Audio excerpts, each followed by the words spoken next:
விருதுநகர் மாவட்டம் வத்திராயிருப்பு அருகே கூமாப்பட்டி கிராமத்தில் வெறிநாய் ஒன்று பொதுமக்களை விரட்டி கடிக்கும் சிசிடிவி காட்சி வெளியாகியுள்ளது.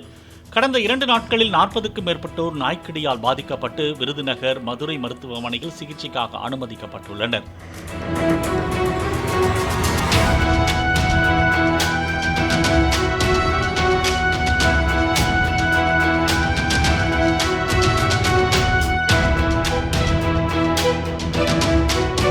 வெறிநாய் குறித்த அச்சத்தால் கிராம மக்கள் கையில் கம்புடன் சுற்றி வரும் நிலையில் கால்நடைகளையும் விட்டு வைக்காமல் வெறிநாய் கடித்து காயப்படுத்தியுள்ளதாக கூறுகின்றனர்.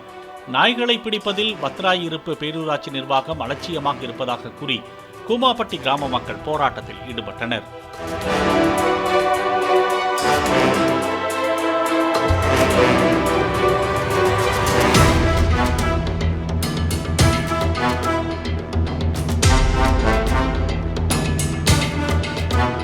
பிளே ஸ்டோர் மற்றும் ஆப் ஸ்டோரில் இருந்து பாலிமர் செயலியை QR கோடு மூலம் பதிவிறக்கம் செய்யுங்கள். செய்திகளை உடனுக்குடன் பெறுங்கள்.